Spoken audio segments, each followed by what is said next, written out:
And now, please welcome to the stage your host, Will Bellamy.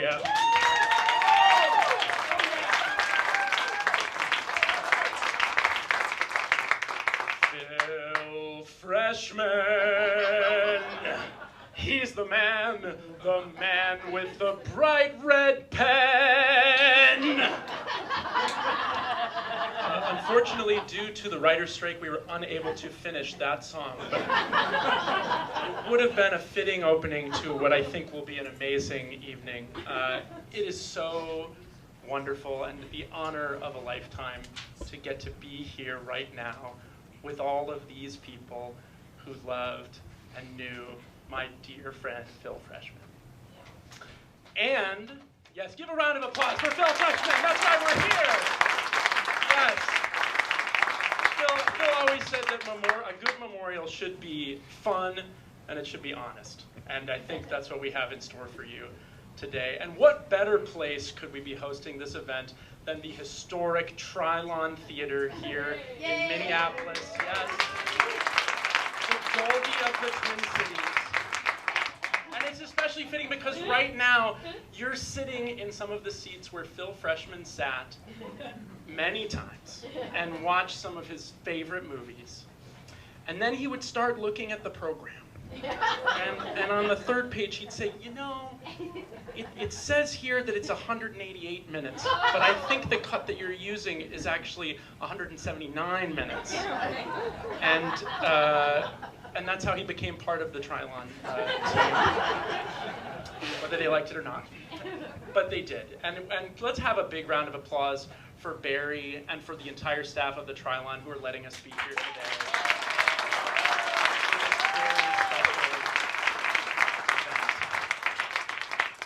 So when Wendy and Nia and Noam and I were talking about what we wanted this day to be like, we were thinking about what Phil would have liked the most. And I think after talking about it, it became clear to us that the thing that Phil would have liked the most, more than anything, was for all of you to be here. And then to sit and watch the entire 3 hours and 48 minutes of Lawrence of Arabia. So I'd like to ask everyone here now to clear your schedules. We're going to bar the doors, and please join me in watching a cinematic masterpiece, Lawrence of Arabia. Barry, roll film.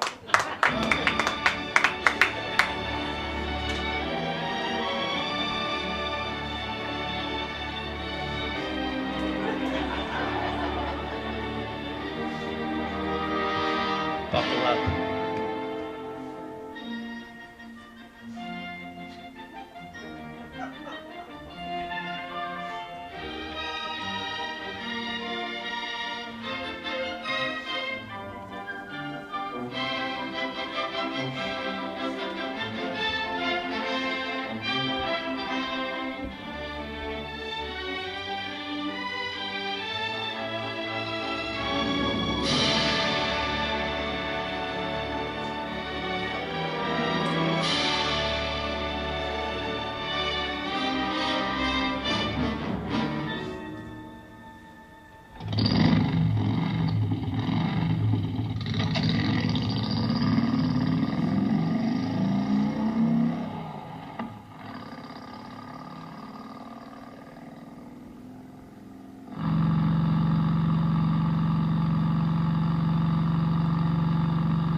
He was the most extraordinary man I ever knew.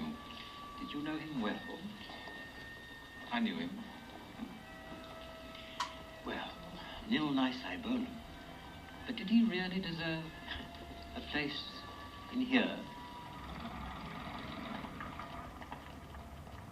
Lord Allenby, could you give me a few words about Colonel Lawrence? What, more words? The revolt in the desert played a decisive part in the Middle Eastern campaign. Yes, sir, but about Colonel Lawrence himself. No, I didn't know him well, you know. Mr. Bentley, you must know as much about Colonel Lawrence as anybody does. Yes, it was my privilege to know him, and to make him known to the world. He was a poet, a scholar, and a mighty warrior. Thank you. He was also the most shameless exhibitionist since Barnum and Bailey. Okay, we're going to stop it there. The trick to watching all 3 hours and 48 minutes of Lawrence of Arabia is not minding that it's 3 hours and 48 minutes in length. No, we're not going to watch the whole thing, but we are today going to get to watch some clips from some of Phil's favorite movies picked by Wendy and Nia and Noam, and I think you'll see some of Phil in each of them. But you know, the one thing that Phil might have loved even more than a good movie was a good memorial service. And in fact, I was told by Nia and Noam that Phil made a practice of sometimes going to memorial services of people that he'd never even met. And he said, I just want to hear the stories, right? And in fact, in one case, a few years ago, a man named Edward Cohen died. And he is probably best known as being the father of both Joel and Ethan Cohen. And Phil showed up at Edward Cohen's private memorial service. And Nia was like, did you go up to Joel and Ethan? Were you like trying to get an autograph? And he was like, no, of course, I just wanted to hear about the history of St. Louis Park. What was it like? So what we have today is a group of people who have all known Phil in different contexts and different times in his life, and hopefully we're going to get to hear some stories that will help to illuminate this incredible man. But before we go to our first category of that, let's see a clip from a movie made by the two children of Edward Cohen, whose service Phil attended, the Cohen brothers.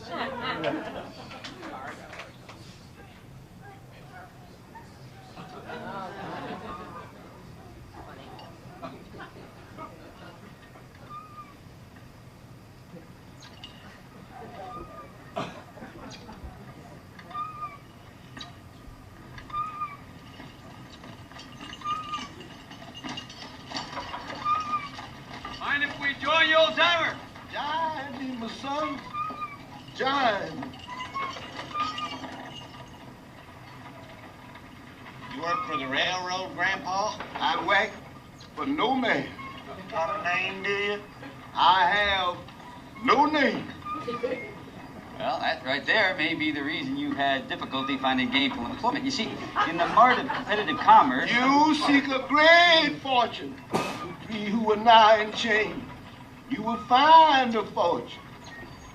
Though it would not be the fortune you seek. But first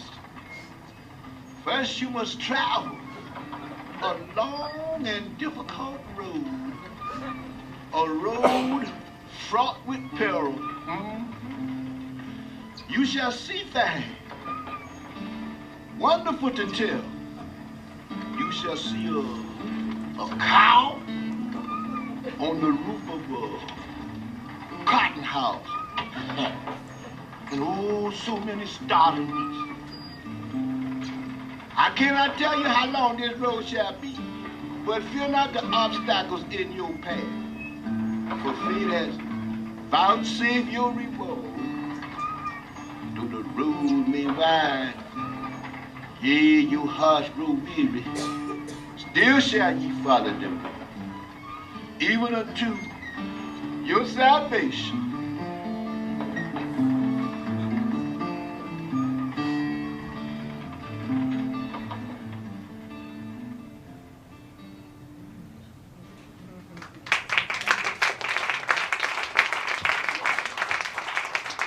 The Adventurer. Raise your hand if at some point in your life you had an experience with Phil Freshman that could have been described as an adventure. This was a man who, like Lawrence of Arabia, wrote his own story from the very beginning in the San Fernando Valley to the steps of the Hollywood Bowl, to getting arrested in the South, to going to Iran. There's so many stories we could tell. In fact, this is a very competitive category. But now I get to tell you who's going to come up and tell you about Phil the Adventurer. These are bigger in person.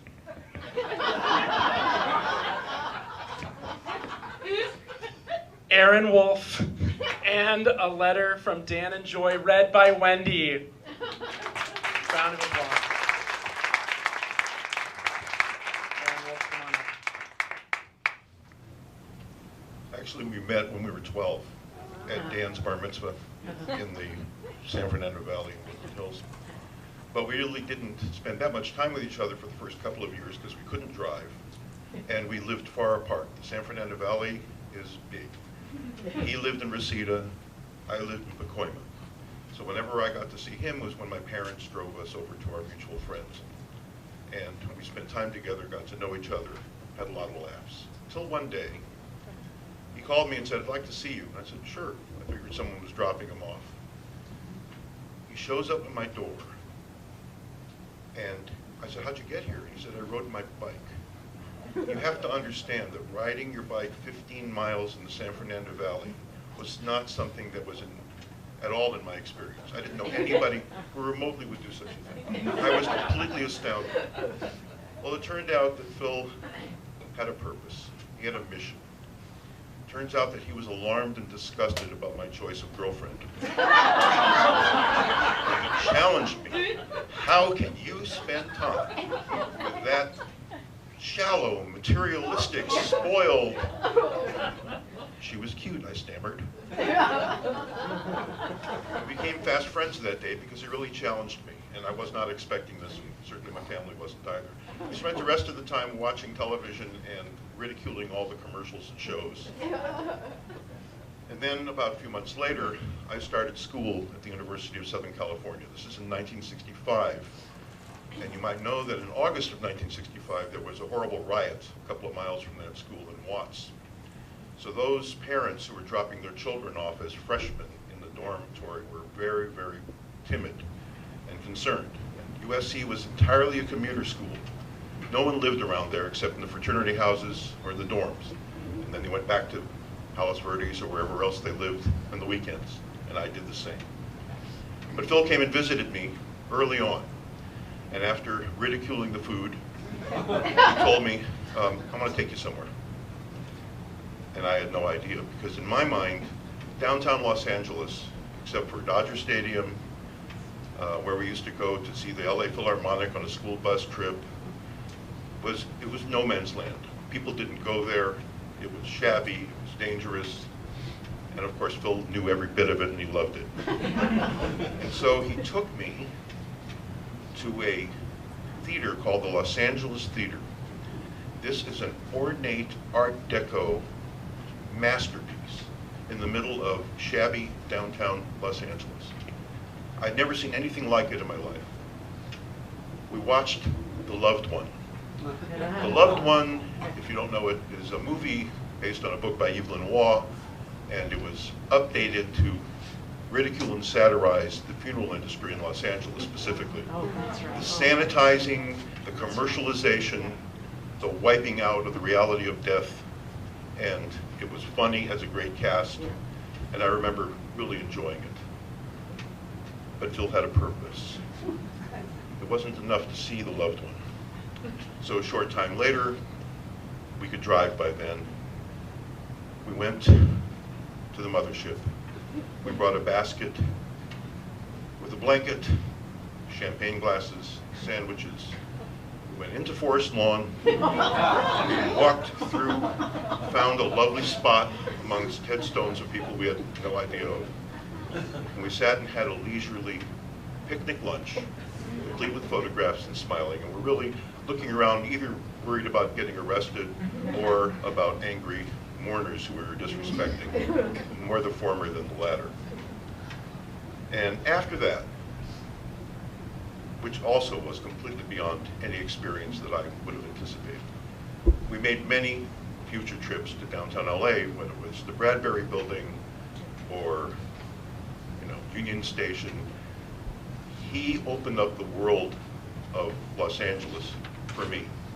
And as a result, I lived there for 10 years, from undergraduate to, hippie days to law school, 65 to 75.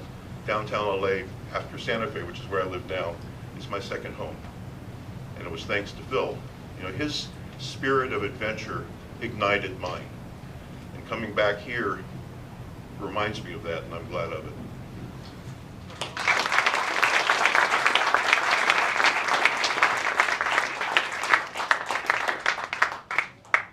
Great. All right, hi everybody. It's really great to see you. And thank you so much for coming. So many out-of-town people. We're so honored and appreciative that you... Oh shoot, I'm gonna try not to cry. Okay, so I'm gonna read a letter. This is from Dan Anderson and Joy Strand. They live in Portland, Oregon, and they weren't able to join us today. So they were really hoping that someone would read this, and I'd love to do that. So this is from Dan. I first met Phil more than 55 years ago at Taft High School in Los Angeles, where he was part of a group of students who gravitated to the room where the student newspaper was put together. Some of these students actually worked on the paper. Others, like myself, just hung out there because the students there seemed to be more interesting and less superficial than most of the other 3,000 students at Taft. Newspapers, writing, and editing were consistent themes in Phil's identity, as was the omnivorous curiosity needed for his work and his habit of continuous exploration. Phil was broadly read, particularly in the areas of America's history and its cultural evolution. This is one, but only one, aspect of his persistent and broad practice of exploration. Phil had a deep knowledge of selected artistic and cultural topics, sometimes, but not always, derived from his work as an editor. Phil was also quite well traveled, particularly in off-the-beaten-path America, to say nothing of Iran and Spain, another aspect of his persistent and broad practice of exploration. One of Phil's areas of exploration began close to home and early in his life, his fascination with American movies and directors, particularly work created prior to about 1970. His knowledge of this field appeared encyclopedic to those who didn't follow the movies as closely as did Phil. And this love of movies provided a link to another focal interest, the history of Southern California and the Los Angeles area, also prior to about 1970, the LA of his youth and earlier. We still have a list of Phil's recommended films. And we have not yet scratched the surface on this list. It's a lot. Phil's explorations had another expression in his qualities as a magnetic and deeply engaging listener. He loved pulling tales out of his friends and out of new acquaintances. He could induce people to talk about themselves and their experiences as few could. Phil was not so much an interviewer as a man with an often catalytic effect on the willingness of others to speak their mind. While Phil did not suffer fools, he made exceptions when working to pull a tale out of someone lacking in self-awareness. Phil would sometimes make an effort to meet and speak with current and historic public figures, from Bill Clinton to Oscar Levant. Clinton had personal protection. Levant did not. Phil could be a bit of a raconteur in his descriptions of these encounters and related adventures. Boy, did he love telling those stories over and over and over again. Phil was also very warm and very warm toward old friends, especially the ones he saw only every few years due to the constraints of geography.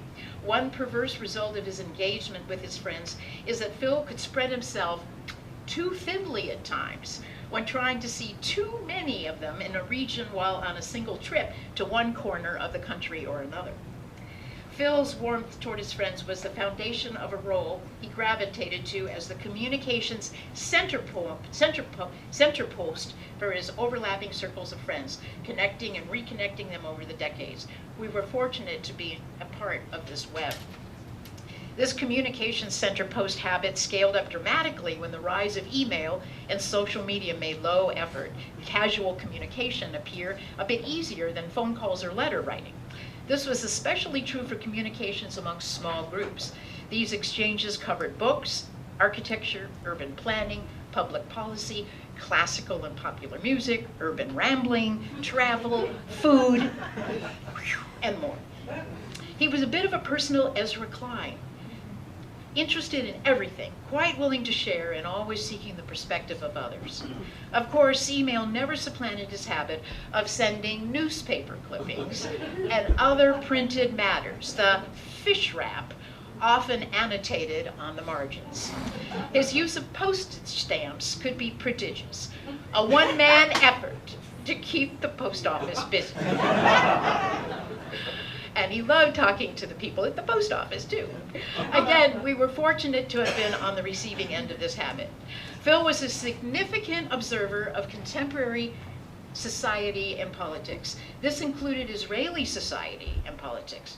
One of our last exchanges from late July concerned a Bret Stephens column on the new divide in Israel between liberals and illiberals, and its parallels to our situation here. Phil loved Stephens' comment: "A statesman sacrifices himself for his nation. A demagogue sacrifices his nation for himself." We always enjoyed these and other exchanges. In the past few weeks, we've been acutely aware that we've lost someone to send critical bits of news or commentary to and observations, with the expectation of eliciting a thoughtful reaction. His loss feels like a contraction of our world. Phil was a great friend, and we will miss him for a long time to come. Thank you. That was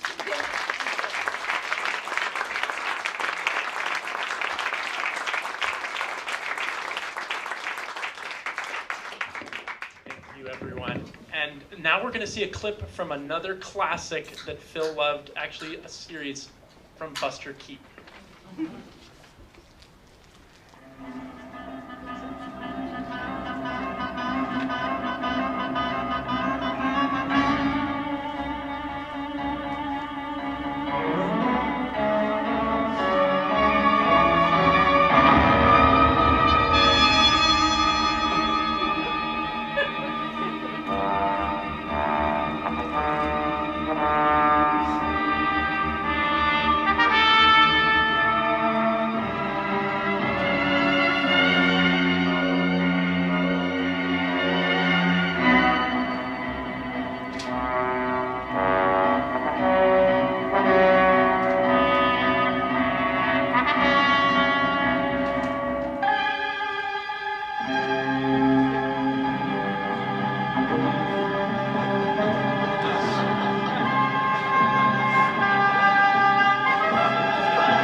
Michael Bay has nothing on Buster Keaton. I want you to take a second right now and imagine Phil Freshman laughing. Because I feel like he had such a great laugh. And specifically the one I'm thinking of is the Phil one where his mouth would open up, but like no sound would come out. And he'd be like rocking back and forth and slapping his leg. This was a guy who could get very enthusiastic. And so it's my honor now to announce who will be speaking about Phil the Enthusiast. Can I get the envelope, please? It's a little smaller. It's going to be Mia and then Larry Weschler. Please give a round of applause. Phil the Enthusiast.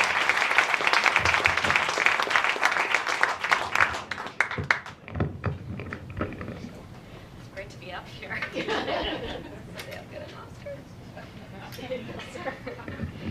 In some ways, my dad was a typical parent in that he wanted to share his many interests and hobbies. But we're talking about Phil Freshman, not the atypical dad who might play catch with Noam and I when we were little. No. We're talking about a guy who was passionately interested in architecture tours, historical reenactment sites, orchestra hall concerts, and best of all, film history. He had this book, and I brought it with us, called Silent Echoes. And this book retraces hundreds of film sites used by Buster Keaton that shows side-by-side photos of what the sites looked like then and now. And Dad loved this book because it was a specific study of Los Angeles and film history. And ever the detective, he wanted to find as many of these spots as possible. So this book became his Bible on our family vacations to LA. And he would plot out days of visiting sites in the nooks and crannies of Hollywood, all the way out to the corners of the valley. And in 2001, we took a family vacation to Oregon. Noam was 9, and I was 13. One of our specific destinations on my dad's itinerary was to the Roe River to find the location site where Keaton shot the train destruction scene in his 1926 film, The General, which at the time was the most expensive and elaborate stunt ever accomplished on film at that point. And as usual, we use this book as our guide to compare the photos, to try to identify existing trees or boulders. But this spot was tricky to find because the vegetation had changed and the boulders had moved. But what made things more interesting about this spot was that we discovered the exact spot was tucked in the backyard of a private home. So we were lurking around on the sidewalk and I spotted a lady puttering around outside and she turned out to be the property owner. So I sweet talked her into letting us onto the property for a closer view and of course the best photo op spot. But one of my dad's best qualities was his great sentiment for learning. When I was little, he explained that he hoped to be able to learn new things for the rest of his life. And I remember how he'd pick up some new information about like a photographer or a food critic, a musician or a movie, and then he'd get excited about it and he'd want to share it with friends and family and doctors and nurses, bank tellers, insurance agents, postal workers, grocery clerks, really anyone who he enjoyed engaging with. But this was his way of connecting people through the arts. And I think we all know that he had a high energy for sharing his interests. But he was equally thrilled to see Noam and I become curious in our own interests. Like when Noam joined the ski team, or my affinity for nature or arts and crafts, or Noam's tech-savvy skills, which proved to be pretty practical around the house. These were all things beyond his area of expertise, and then he'd sometimes fondly remark, like, where do we pick these things up from? Certainly not his gene pool. But he loved to see our budding curiosity, and he was our biggest advocate in encouraging us to foster our sense of wonder. But of course, it was his enthusiasm for cinema that was formative in sparking my curiosity for a career in film and television. But it wasn't just me. Noam and I both gravitated towards his interests because he was so passionate. And to see his excitement was not only endearing, but it was contagious. In fact, we took to it so much that on one of Noam's LA visits in 2017, he and I wanted to do a reenactment in San Pedro in the spirit of Silent Echoes. So Noam and I dressed up, drove an hour south, and then dragged Adam to trespass with us so we could recreate the scattering of Donnie's ashes scene from The Big Lebowski. There are a few of these photos floating around.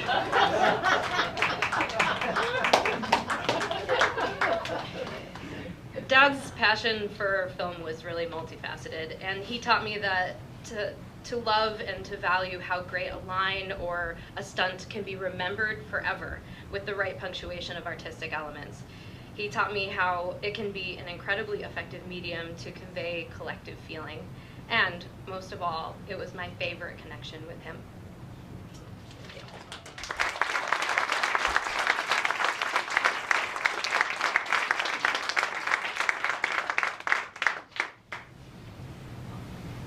Hello, everyone. My name is Larry Wexler. I met Phil in the late 1980s when we were both working at Walker Art Center. If there are any Walker alumni here, which I wouldn't be surprised if there were, I apologize. It's been 35 years, and I may not recognize some of you, but clearly no offense intended. Phil visited me this morning. I had spent a great deal of time yesterday carefully writing my thoughts about him and about some experiences that we shared. And when I went to print it out, this beautiful outline with all this material, Phil was trying to tell me that there was too much there. And that I had really overdone some of the verbiage. And my printer didn't work. So I am sans outline, and to a lesser or greater extent, I'm going, it will be shorter. And I'll have to wing it, but I did write down a few facts because I certainly didn't want to be inaccurate in anything that I said. Phil and I became friends at the Walker. We shared a lot on our backgrounds. We were born within a year of each other. He was born on the West Coast and I on the East Coast, but we both came from middle-class Jewish backgrounds, and from those experiences to Hebrew school to Jewish delis, we had a lot in common. And one of the things that we had in common was that we liked to commemorate occasions which might escape other people's attention. In this case, it happened to be an anniversary that a lot of people knew about, which was the 25th anniversary of Woodstock. And neither Phil nor I was at Woodstock, so I'm not going to try to pull that one over you. But in downtown Minneapolis, in one of the big, beautiful theaters on Hennepin Avenue, they were celebrating the 25th anniversary by showing the film on a huge, what at the time was a huge screen, and whatever the state-of-the-art sound was. And so Phil and I were all excited, and we went to the theater. And we got there a little early. We're also, having lived in New York and LA, we knew that if you get to a movie theater too soon before the movie's going to start, A, you might not get in at all, or B, you certainly are not going to get the best seats. And Phil had a knack for knowing what exactly the right seat was. He knew where, in terms of seeing it, in terms of hearing it, where the sweet spots were. And I can't remember why this was the case, but they did have actual reserved tickets for this performance. So it wasn't just open seating. And Phil, because he knew exactly where the right spot would be, had purchased very specific tickets in a very specific location. We got to the theater, And at the time, because we were early, there were maybe 30 people in one of these, you know, humongous theaters. There were people sitting in our seats. And I will also add, there may have been, because this was a re-showing of Woodstock, there may have been some herbal, mood-enhancing substances involved in this whole situation. Anyhow, we walk over to the two unfortunates who are sitting in the seats that Phil had so carefully chosen, and he very matter-of-factly, politely, but very firmly explained that in this theater of thousands of seats, that we had purchased these 2 seats for a reason. And it was because he knew where the perfect spot would be. And the people who were in those seats were like flabbergasted. They had no, I mean, it was so obvious that all we had to do was move a couple seats over or move a row or 2 down. I probably would have, if it had just been me, I probably would have done that, but this was not an option for Phil. And he basically just talked them into moving. It never got angry. They were perplexed that anybody would have, you know, within 5,000 seats, you need to pick the 2 where we're sitting. But that was the case, and that reminds me of Phil's standards of right and wrong and good and bad and what is acceptable and what is not, and this was just a case of that. And so we ended up in those seats. We enjoyed the movie very much, and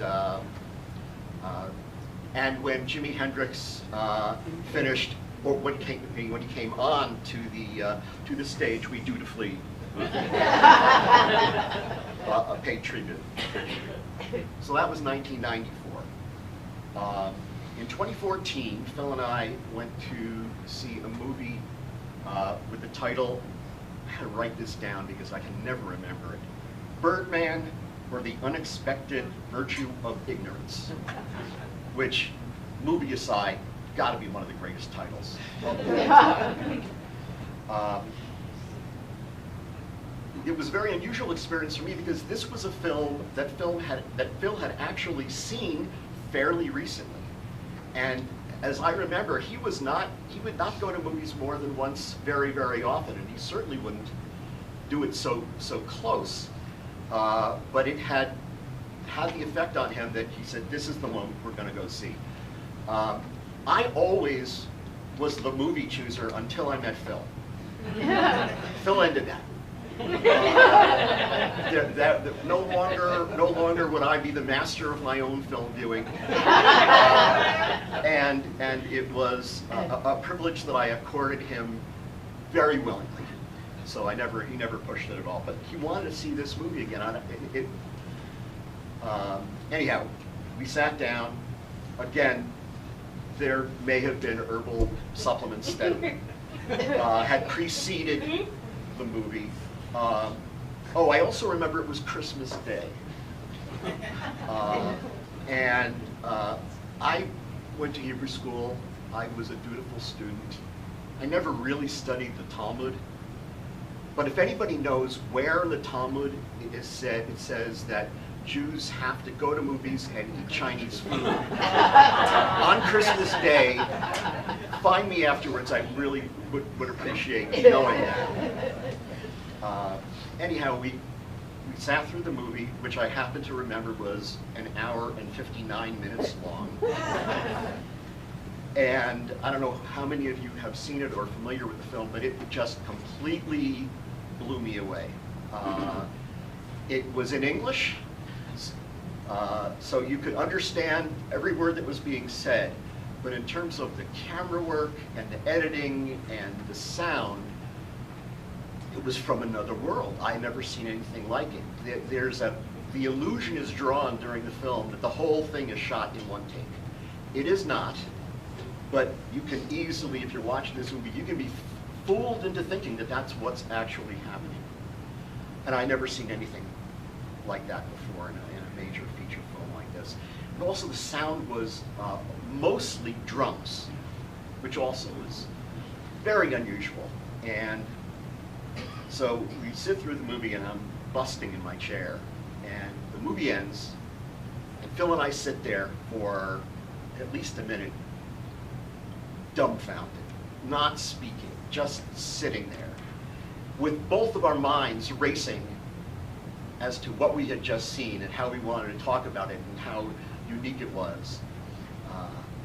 And even the sort of gold hue of the lights in the movie theater once they were up has stuck with me. And it was, it felt like when I was 6 years old and my uncles took me to my first Yankee game. I was so excited and so overwhelmed by what I had seen. And eventually Phil and I sort of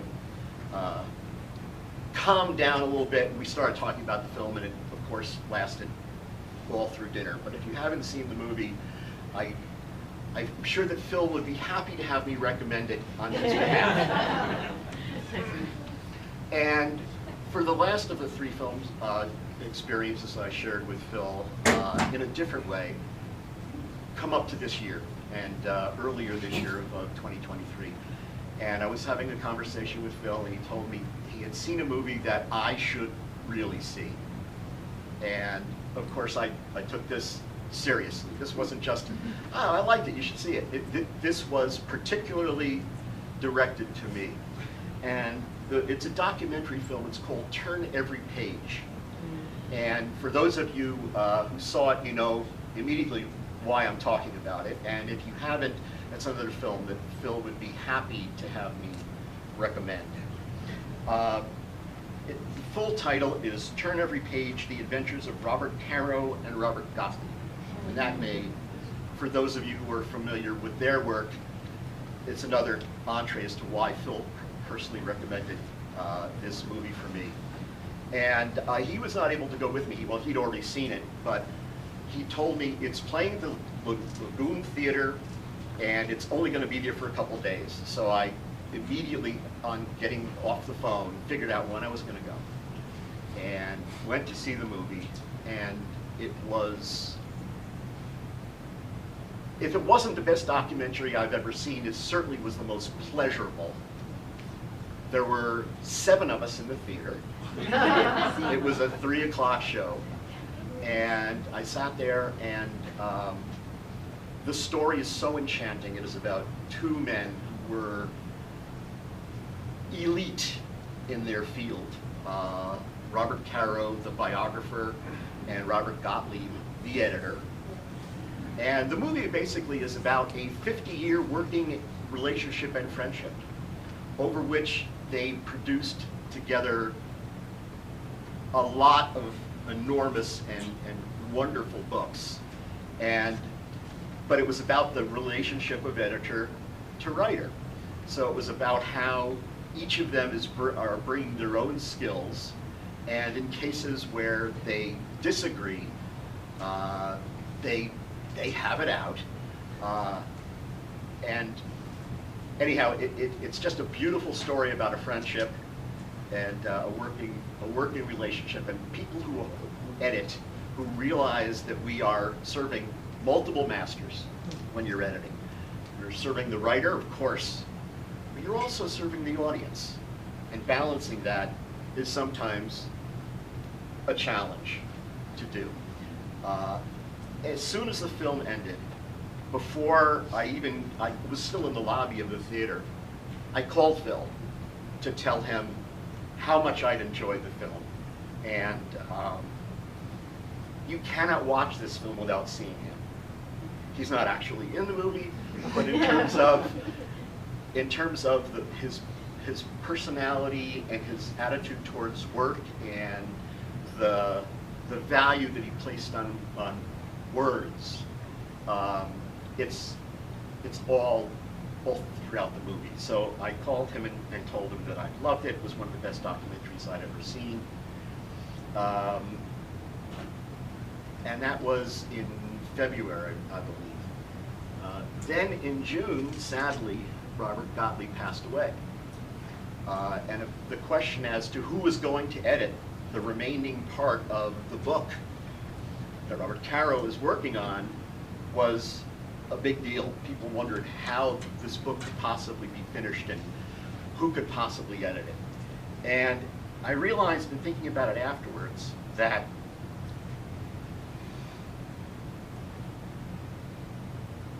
Phil recommending this movie to me was a gift.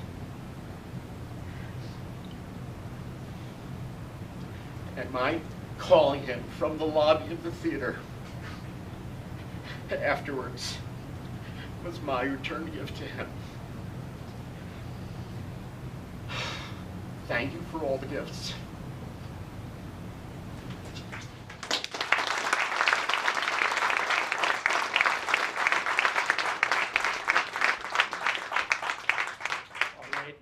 We're going to see a clip from Mr. Smith Goes to Washington. I guess this is just another lost cause, Mr. Payne. All you people don't know about lost causes. Mr. Payne does. He said once they were the only causes worth fighting for. And he fought for them once. We're the only reason any man ever fights for them. Because of just one plain, simple rule. Love thy neighbor. And in this world today full of hatred, a man who knows that one rule has a great trust. You know that rule, Mr. Payne.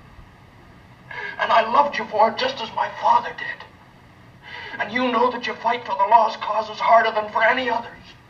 Yes, you even die for them. Like a man we both knew, Mr. Payne. You think I'm late? You all think I'm late.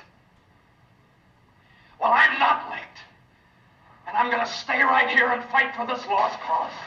Even if this room gets filled with lies like these. And the Taylors and all their armies come marching into this place. Somebody will listen to me.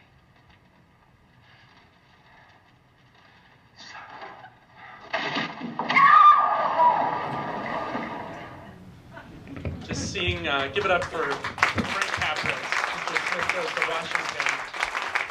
Seeing all those baskets of letters makes me think about all the things in my inbox from Phil, where he's asking me to read an article. I think convincing me to watch another Bill Maher clip is probably a lost cause, but it's not the only one that Phil dedicated himself to, and so now it's my honor in the category of the Rabble Rouser to announce a couple more speakers. Please give a drum roll for this one. Fairly normal-sized envelope. Noam Freshman and Steve Kramer.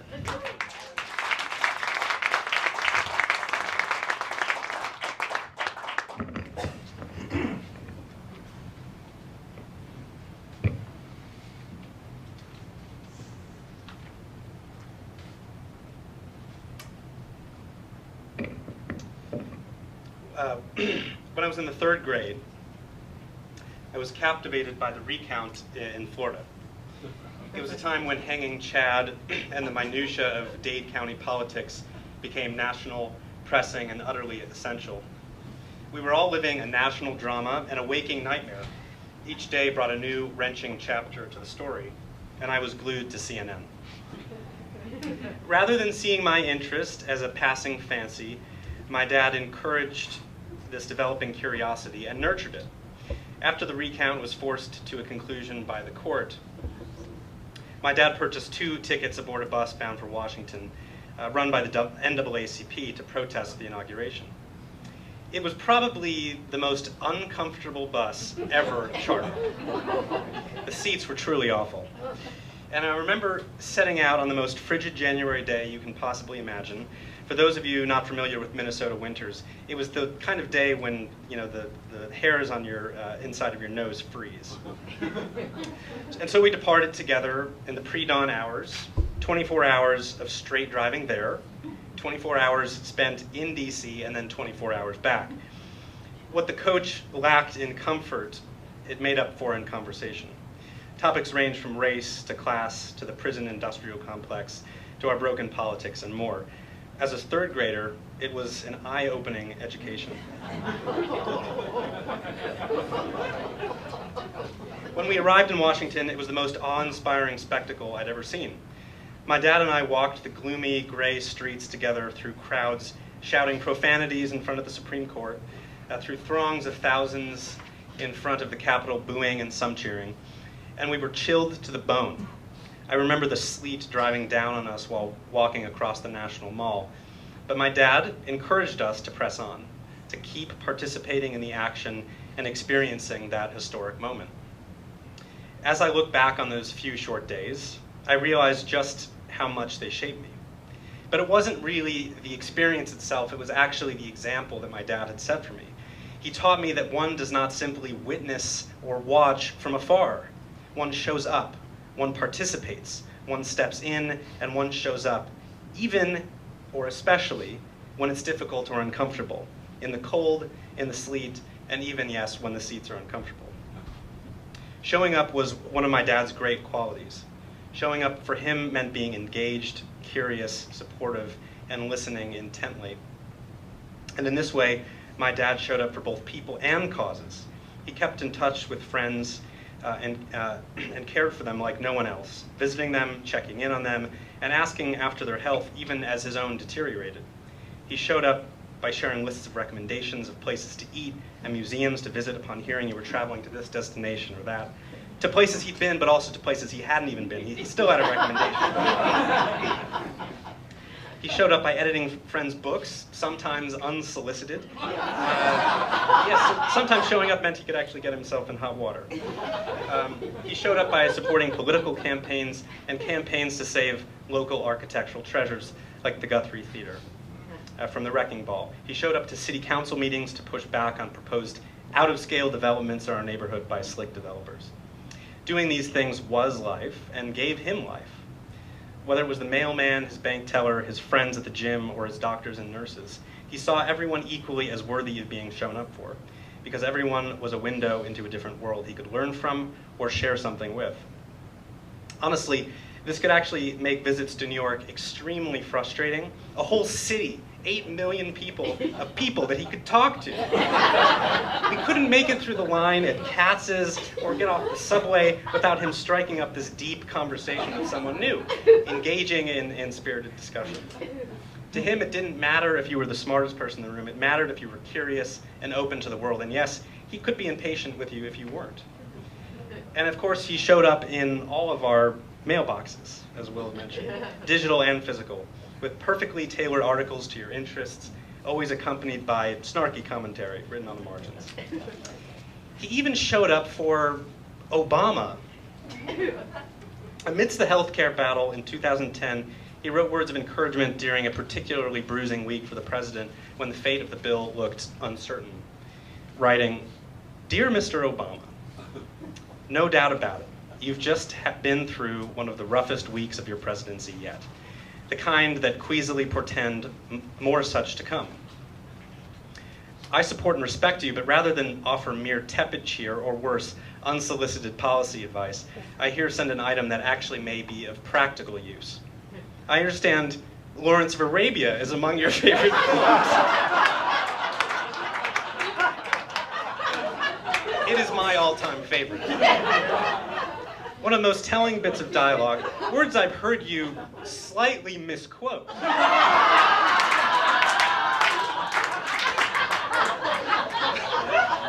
The trick, William Potter, is not minding that it hurts. It's found on these pages from my copy of the shooting script, which you can find in the lobby in Yankee, which a friend in LA gave me a long time ago, which how he came by it is a question best left unpursued. Since I gather these words carry personal meaning for you, I'm hopeful that this enclosure will serve as a reminder of something important and will lend you strength, not only now, but also in the times yet to come. Patience, fortitude, and humor. Phil. Always the editor, my dad, couldn't help but point out that Obama had misquoted the film, of course. Yet despite that, or maybe because of it, he received a thick manila envelope in the mail a few months later labeled, "The White House, Washington." Obama had written back. Enclosed was a handwritten response. "Phil, thanks for the Lawrence of Arabia pages with the line about the match. It's my second favorite line in the movie after 'nothing is written.'" Despite his love for the written word, my dad knew that nothing is written. He knew that it was the lost causes that are the only causes worth fighting for.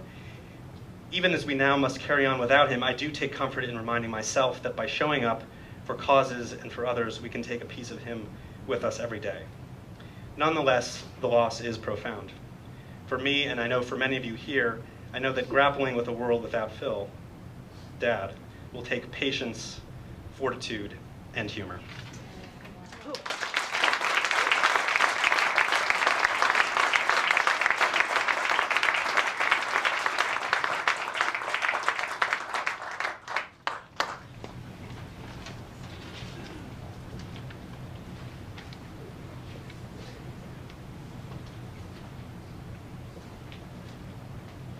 Good afternoon, everyone. Can everybody hear me all right? Yeah. I tend to be a little taller than the average guy.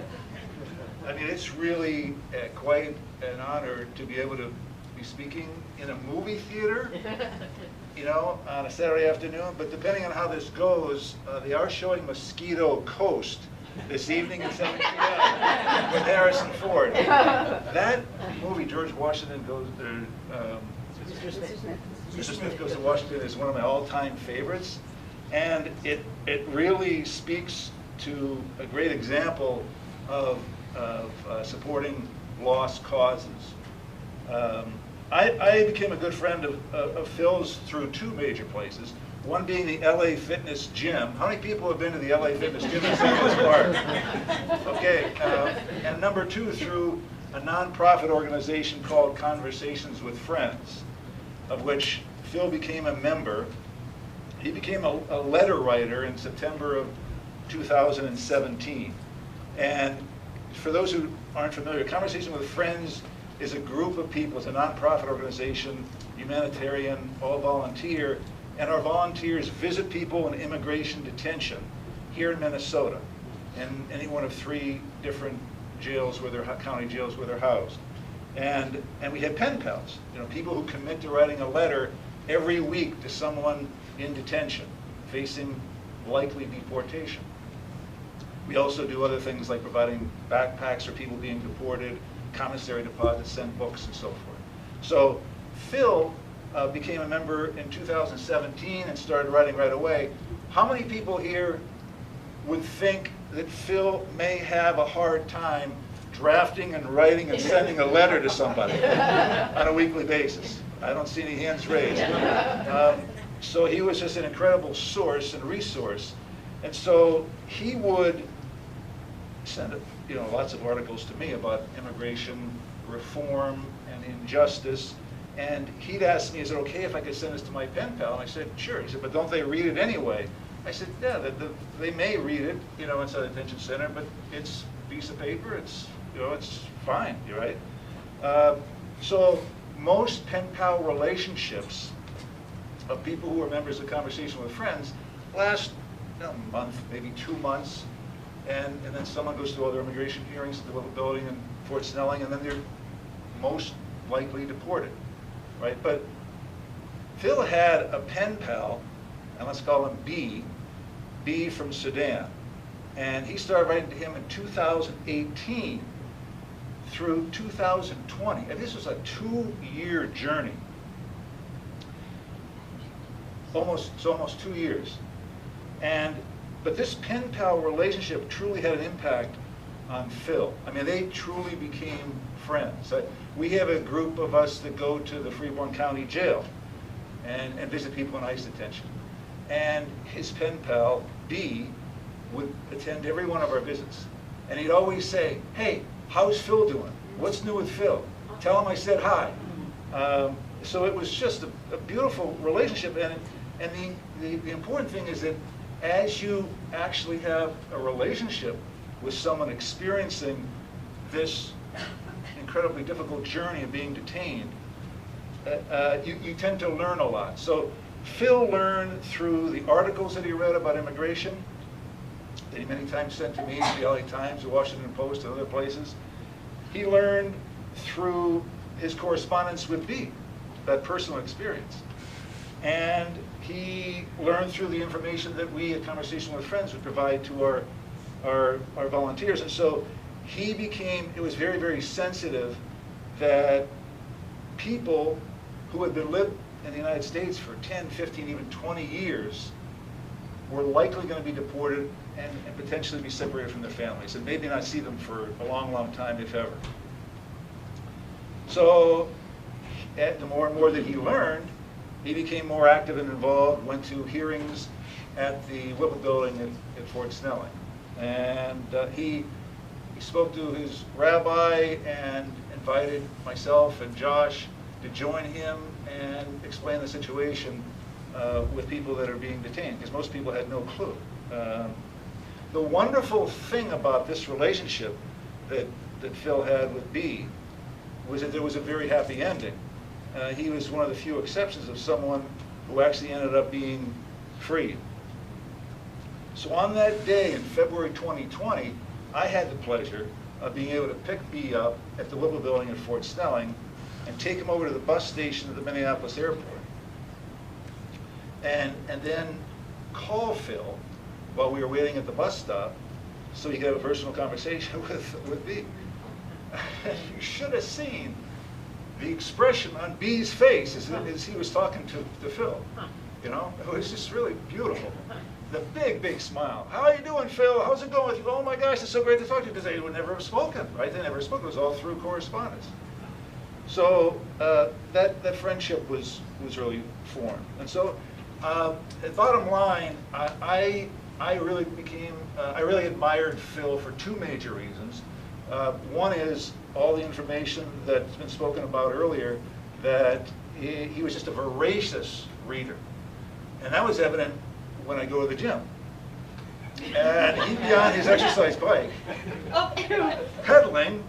I don't know how he could pedal and read at the same time, because those volumes, I mean, my gosh, I'd say, how many pages are in that thing? Like, they were like 700, 800, 900 pages, like a Robert Caro book. Those are massive. So you don't need a set of dumbbells when you've got a book like he's got. So, and I admired him so much for his just outright honesty. You know, some people don't want to hear the truth, or they may see it's offensive. But I looked at it as like, hey, you know, pour it on. I mean, let me know what you think, and that's how we all grow, right? And that's how we all learn. So he did not keep a secret of how he felt about something, and that's evident through our conversations, through his letters to the editor, and his other various forms of communicating. If he saw an injustice, he would respond. And so I just say that we all follow in Phil's footsteps and respond in an active, you know, very vocal way to what we see as being injustice in the world. Thank you.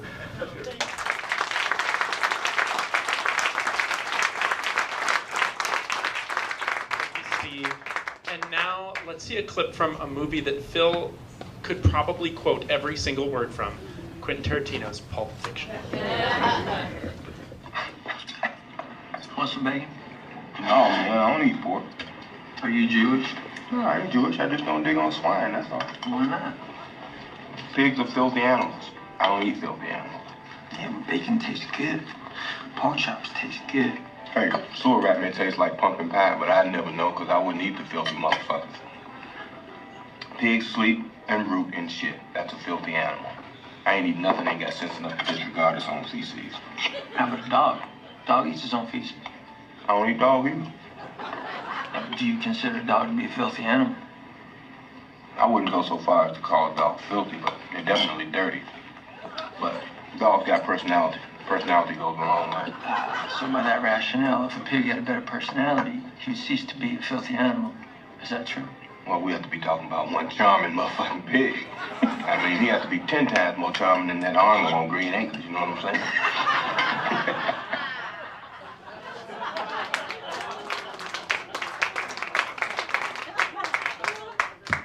The critic.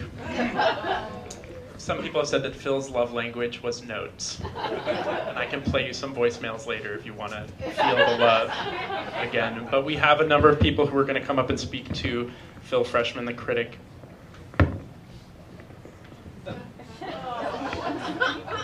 Keep getting smaller. Patty Inglis and Terry Joy. Please give a round of applause for them.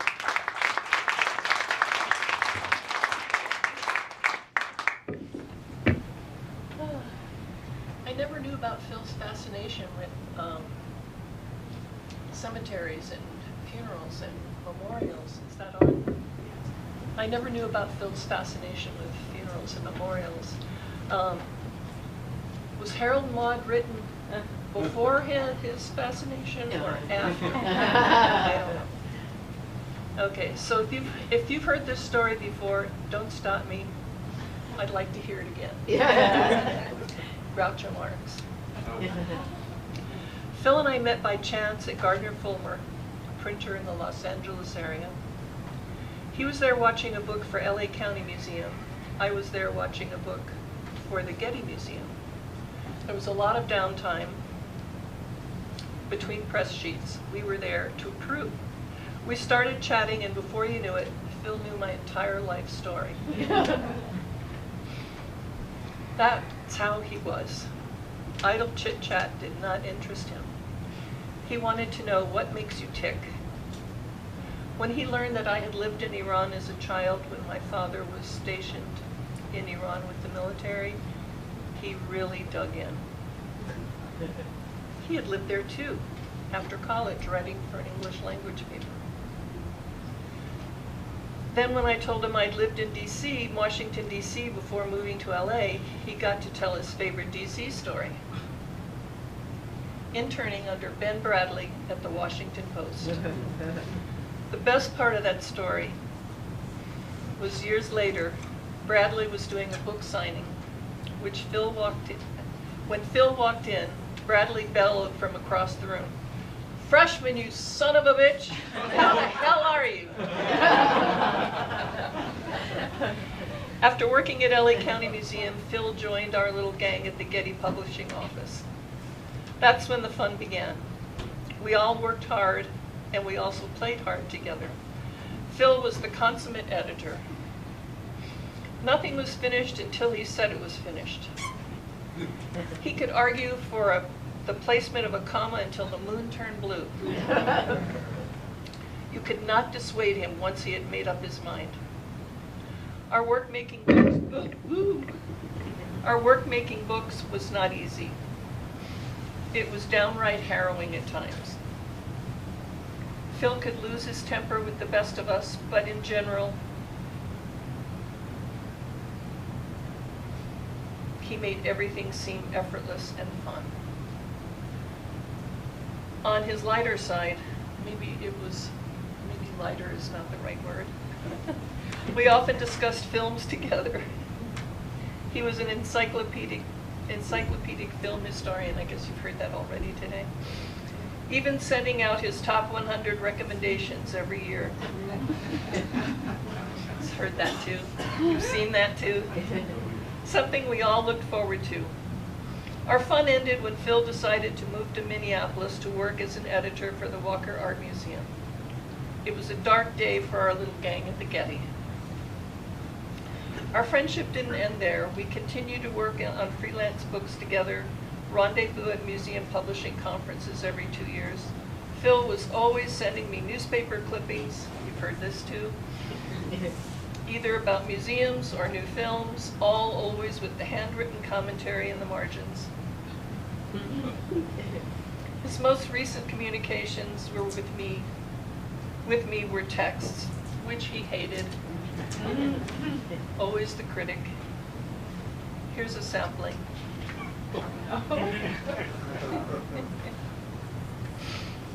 July 22, 2023. Hi, Phil. Any health updates? Yes. Too long for a mofo text.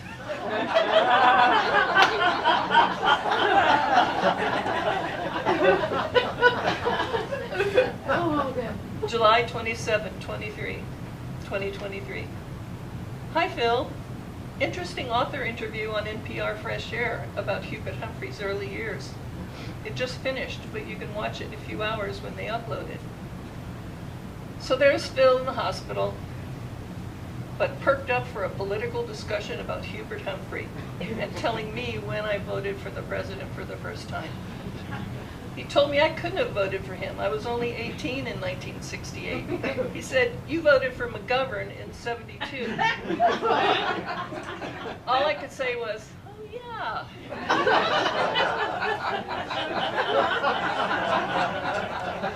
How does he remember all this stuff?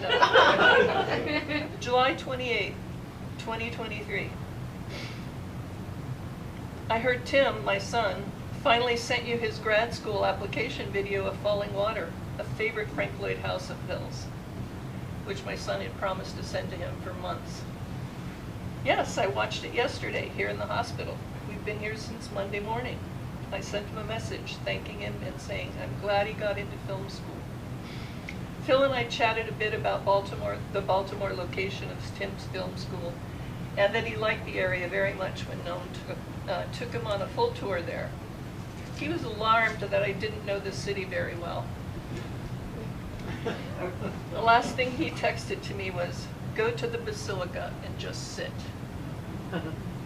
So that's what I will do. And think about Phil and all the hilarious times we had together. Here's looking at you, kid. Old buddy, old pal.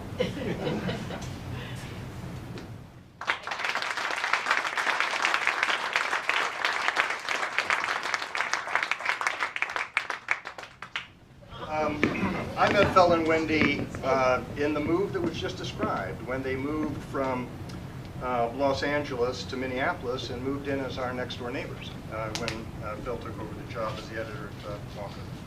And it became the basis of a lifelong friendship, too often interrupted by moves of our own. I've moved back and forth between Minneapolis and California, and generally speaking, it's a lot better to move from California to Minneapolis, at least in terms of housing costs. So, cheers to them for staying in St. Louis Park. Wendy and I now share the special bond of losing a spouse to the emperor of all maladies. When I eulogized my wife, I made mention of a classic New Yorker cartoon to describe her. One man says to another, I'm looking for a woman who looks like Vogue and talks like the New York Review of Books. Now, I'm not sure where Phil fit on the Vogue scale or really even on the GQ scale, but he definitely had the New York Review of Books thing down. I used, also in my eulogy, I used the Julian Barnes phrase, and I paraphrase, when the spouse dies, I have plenty of friends to do things with. What I'm looking for is someone to do nothing with.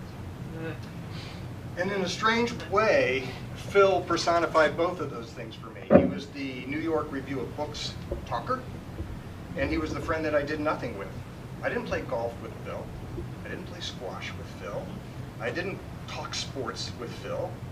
We just talked. And when we talked, it was about books and movies and music and art and popular culture and all the things we've already heard about today. I want to share a couple of brief anecdotes that both happened within the last few months of our time together. Dan and I were taking a road trip from Berkeley, where we have a place, to Oceanside, California for a wedding, and we decided to spend some time in LA.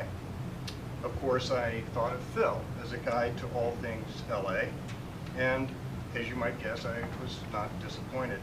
Within minutes of sending off the email to Phil, I was privy to insider comments on the Last Bookstore, the architecture of the Bradbury Building, already mentioned once today, the 1928 Fine Arts Building, the Getty, the number 19 pastrami at Landon, which I had, it was terrific, the breakfast at the Original Pantry, never closed, also went there for breakfast, terrific, and on and on. I thought perhaps, the email came so quickly, I thought perhaps he was using Chat GPT, but Luddite that he was, I knew better. That trip actually occurred after Phil had left us, so I never got to tell him how much we enjoyed every single tip, so I'm telling you. There were moments, I swear it happened in the Bradbury building, where I could literally hear him saying, I knew you'd love this place. I still have a document on my desktop named Phil's LA Recommendations, and I plan on keeping it there. Over the last, this is why I wrote this out. This is why I wrote this in. Over the last few months, Phil and I took neighborhood walks while he would recover from one medical adventure or another. And to distract him from places where his morbid curiosity of all things surgical would occasionally take him, I'd have to function as his guide, I proposed that we play a word game that I still believe that Dana and I invented. Now, as an aside, I was told that there's a category on Jeopardy that's actually very similar. So, but I swear, we invented it. It's a word or phrase mashup game that we call Soul on Ice Capades. The clue for that answer being, of course, Eldridge Cleaver produces a Disney show. And then you're supposed to say Soul on Ice Capades, okay? So I gave Phil a few of these to warm up. He did stumble on the Beach Boys Start a Revolution in a Third World Country. That, of course, would be Little Deuce Coup. But did pick it up when I tried Yul Brynner and Bob Marley compose a song together. The King and I Shot the Sheriff. And also picked up when Warren Zevon is involved in a clash. That, of course, would be Werewolves of London. Yeah. But his first attempt at composing was memorable.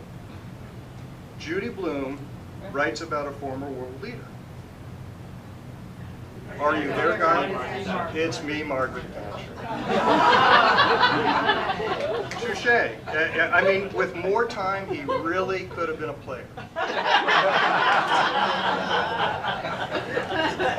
I'll miss those walks and talks. I'll miss his innate curiosity. We've talked a lot about that today, about things where he had little experience. Years ago, we took Phil and Nia, just gave Nia some pictures about this, and I think Nia was 2, to a cabin in the Boundary Waters. I have never seen anyone as intensely interested and similarly clueless about catching a fish as Phil. He exhausted my meager knowledge of the pastime in about 30 minutes. And by week's end, he was going out with another better informed cabin dweller and regaling us with talks of lures and water temperature. You know, one of the things about losing someone that you love dearly is that you miss the things that you shared only with that person or that type of person. And one of the things that I've already alluded to, New Yorker cartoons, one of the things I loved sharing with Phil was New Yorker cartoons because they have a certain sensibility, and we have a certain sensibility. And actually, I was looking through the New Yorker this morning, and I thought, oh, this is so perfect. I definitely would have shared this with Phil. And it's two men in a boxing ring. And the announcer is saying, in this corner, a man who describes everything is Orwellian. And in this corner, a man whose favorite phrase is, oh my God, I'm going to forget the line, is Kafkaesque. Thank you. Thank you for reading the New Yorker. Yeah, somehow Nietzsche came into mind, and I'm like, oh, he's not Nietzsche. Anyway, I blew the joke, but you got the point. Well, anyway, obviously we all miss him. Somewhere out there, in the mysterious beyond, or maybe just in our hearts, I can hear him saying now, are you there, God? It's me, Phil Freshman. The dude abides. Yeah.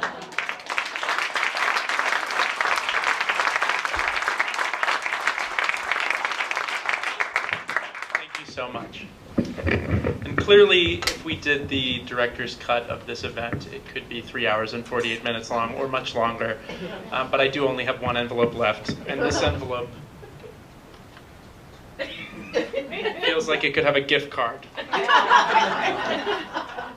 But it says it's open to anybody who'd like to say just a few words about Phil. So if there's anybody here who'd like to just say something short, come on up and tell us.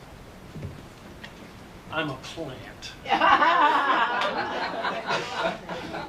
I'm supposed to be the first one who gets a spontaneous idea, but I only wrote a page.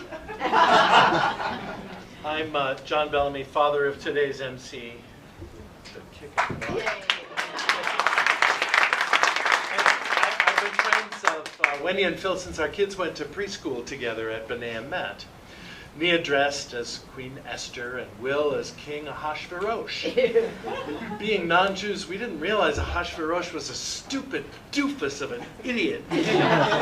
Next year, he dressed as a Hamantash. Triangular pastry. When my friend Rabbi Joe Black asked me to help him start a book club, of course I invited Phil, and about 30 years later, our book club is still meeting, although now we have to keep an empty chair, just in case he shows up like Eliyahu, ready to set us straight. You all know by now, at least, that Phil was a critical reader, and you won't be surprised that he disliked most of the books that we picked. No Barbara Kingsolver, please. No Toni Morrison. Once or twice, however, he was the only one who liked a book, and it was one that he picked, The Master and Margarita. But as to his dislikes, he always had a good reason. And I had to say, I never argued with him about books. I just listened and I learned. He had stories about Tuvalu, about Iran, about Los Angeles. He was an adventurer and a fighter for justice and a critic. 6 or 7 years ago, I asked him to edit my high school comparative religions textbook, which I had already edited myself many, many times. You probably can't see how much red ink is on these pages in here, but I can show it to you afterwards. It's a lot. I knew Phil well.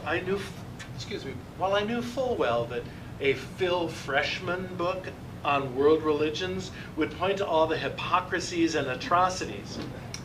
But he knew I was a totally different person, and I wanted to present each religion at its best. And so his suggestions were precise and correct and sometimes subtle, and designed to save my students from saying, huh?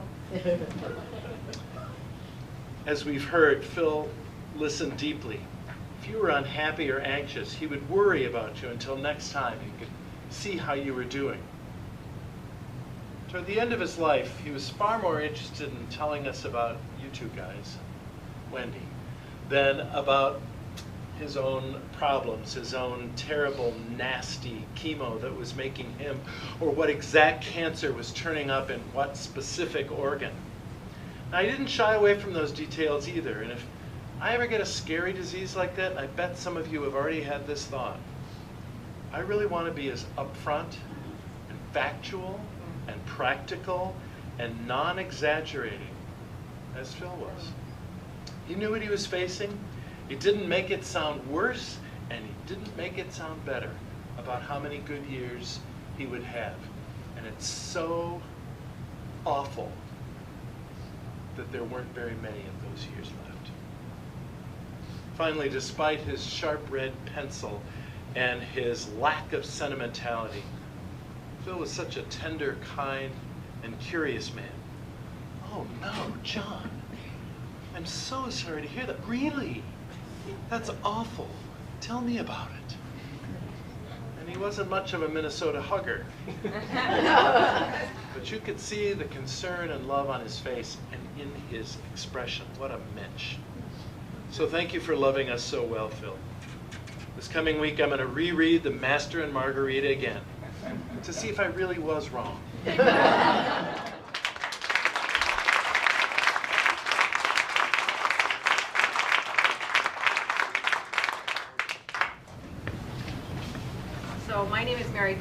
and I'm coming here on behalf of Fred Peterson. Fred was a mutual friend of Phil's and mine, and he sent these remarks because he lives in Maryland and he's 91, but he really wanted to be a part of this celebration. So this is what you need to know about Fred. Fred was a landscape architect, or a landscape artist who taught art history at the University of Minnesota Morris, where I attended college back in the 70s. In addition to teaching and painting, Fred was interested in vernacular architecture in the Midwest. And he did a study of a German Catholic community in Meyer Grove, Minnesota, and submitted it for publication at the Minnesota Historical Society. And as luck would have it, Phil was his editor. And when I heard Larry talking about the love between the editor and the writer, I thought of Phil and Fred a lot. But anyway, Phil and I made the connection at some point, and he reintroduced me to Fred. And Fred and I started communicating via email, and then 45 years later, thanks to Phil, I was able to do an oral history interview with Fred and his wife Vicki, who is a sociology professor at Morris, for one of my retirement projects. So Fred sent this message for Wendy, Noam, and Nia.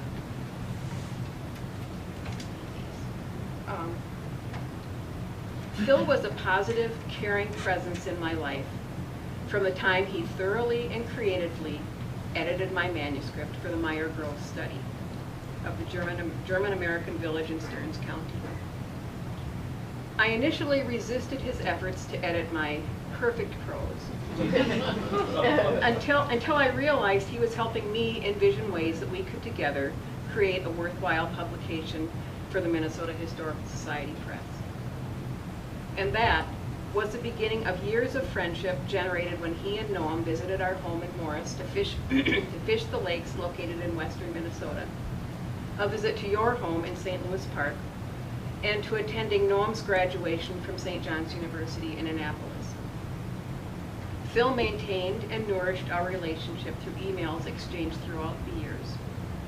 Despite the digital detachment of the media, he transformed it to become a direct and personal way to keep in touch through concerns and interests we shared. His passing marks an indelible loss in our lives. Vicki and I keep you in our thoughts and hearts. And Fred wants to share this with everyone here today. During the 23 years when Phil and I were friends, we were together in person only 5 times. Those occasions were always charged with Phil's vibrant, engaging energy. All the other times we shared were through email notes and conversations, or through published articles and clippings sent through the U.S. mail. Every exchange required a response, because the concerns and topics involved the common interests and values we shared about fundamental issues of living in the 21st century. I imagine that the connections Phil made and nurtured with me were multiplied 10 to 20-fold, as evident in the number of persons to whom he sent messages on his listserv of contacts. Whether I was one of many on that list or a person to whom Phil specifically contacted, I sensed I was part of a community that he created and nurtured, as well as a member of his family.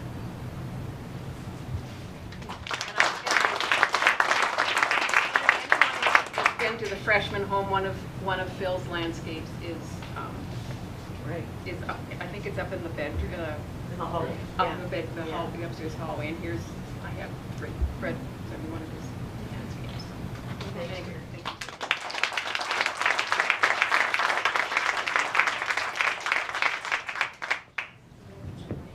Well, thank you everyone so much. And this is getting us close to the end of the Academy Awards, which, as you know, for Phil was basically like the Super Bowl. And I am aware that he even won Nia some money at one point by correctly predicting the films that shouldn't win but did win the Oscars.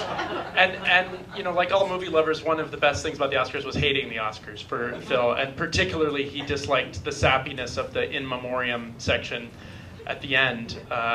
but he can't stop us. So we're going to show you a little in memoriam for Phil with some of his favorite quotes and moments from some of his favorite films.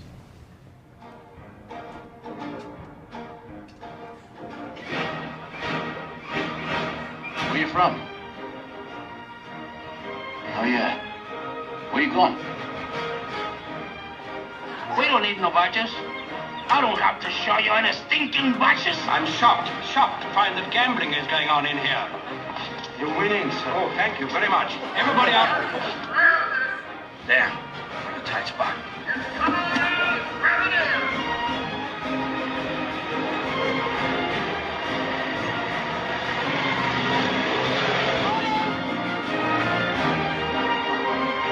Nothing is written.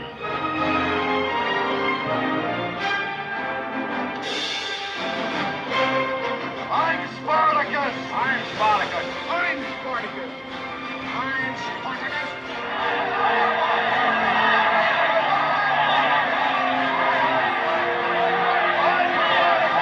You over the line, that's a foul. Oh shit, mark it 8, dude. Excuse me. Mark it 0, next frame. Give me the marker, dude. I'm marking an 8. Smokey, my friend, you're entering a world of pain. Has the whole world gone crazy? Am I the only one around here who gives a shit about the rules? Well, you're what Grammy Hall would call a real Jew. Thank you. So let it be written. So let it be done. I am Dracula.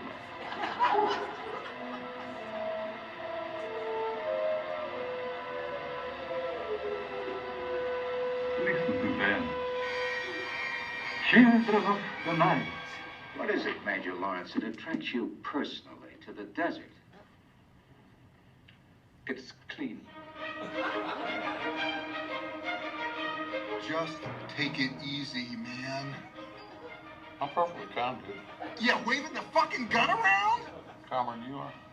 Just take it easy. We thought you was a toad.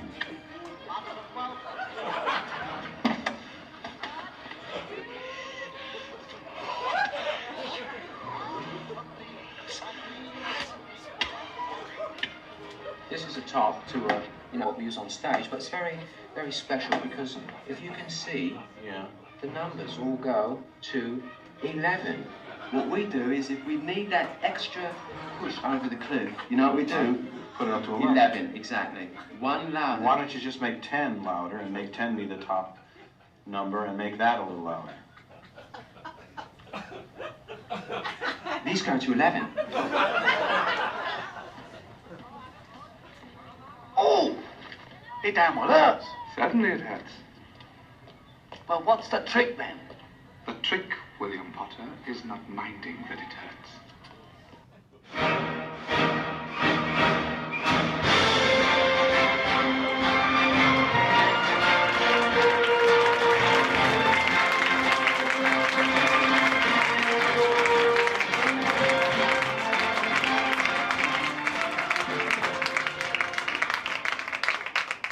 Give it up one more time for Phil Freshman. For all the people who are here today, this was such a special thing. And one of the last times that I saw Phil, he took me out to lunch, which we always did. It was near the end of COVID, so he was like, I want to go to lunch with you, but I'm not going to shake your hand, I'm not going to hug you. And I was like, that's totally fine. I want to see you, I want to talk. And we sat and we had lunch and we talked. And then I was about to go to the airport, and I said, well, I'm going to take an Uber. And he was like, no, I'm going to drive you to the airport. And I was like, well, if you're okay with it, I guess that's okay. He drove me to the airport, and he went to the trunk of the car when we got to the airport. And he got out my bag and he put it there, and then he gave me a huge hug. And then he got in the car and he started to drive away, and then he put on the brakes and he rolled down the window and he looked through the window and he goes, shit, I hugged you. And I hope that's sort of what today felt like for him. He may not have been a hugger, but we loved him so much, and he loved us, and we always will. So we do have one more film clip, and I'll tell you right now, it's the end of The Big Lebowski. And then the credits are going to roll, and if you ever went to a movie with Phil Freshman, you know that he felt very strongly that you should sit in the seats until the last name goes across the screen, because those are the people who made the movie that you came here to see. However, we did not watch all of The Big Lebowski. So when the credits start rolling, whenever you're ready, let's step outside and raise a glass to the guy who brought us all here together today. Thank you.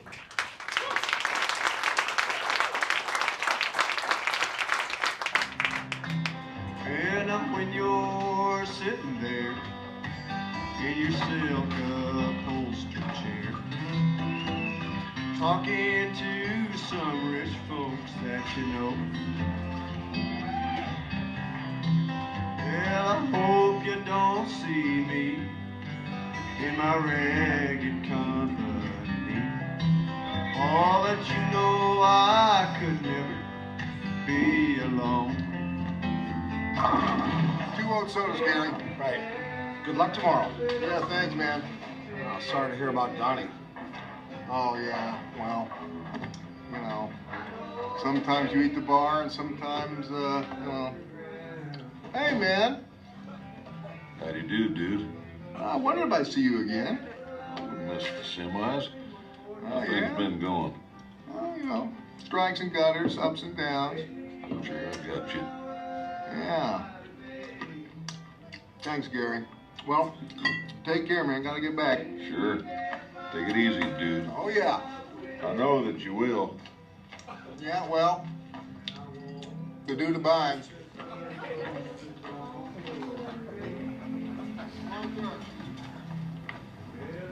The dude abides. I don't know about you, but I take comfort in that. It's good knowing he's out there, the dude, taking her easy for all us sinners. Shit. I sure hope he makes the finals. Well, that about does her. Wraps her all up.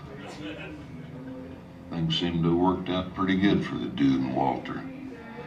And it was a pretty good story, don't you think? Made me laugh to beat the band. Parts, anyway. I didn't like seeing Donnie go. But then I happen to know that there's a little Lebowski on the way. I guess that's the way the whole darned human comedy keeps perpetuating itself. Down through the generations. Westward the wagons. Across the sands of time until we... Oh, look at me. I'm rambling again. Well, I hope you folks enjoyed yourselves. Catch you later on down the trail. Say, friend, you got any more of that good sarsaparilla?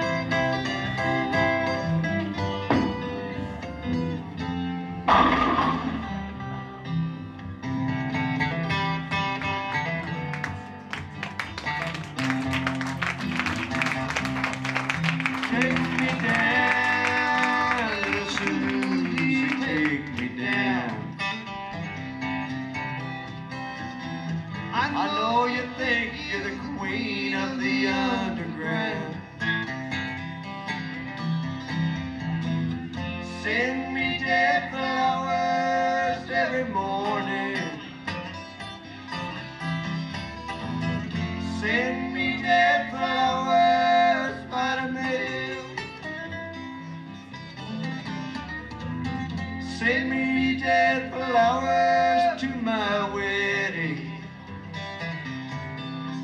and I won't forget to put roses on your grave. No, I won't forget to put roses on your grave.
Be well.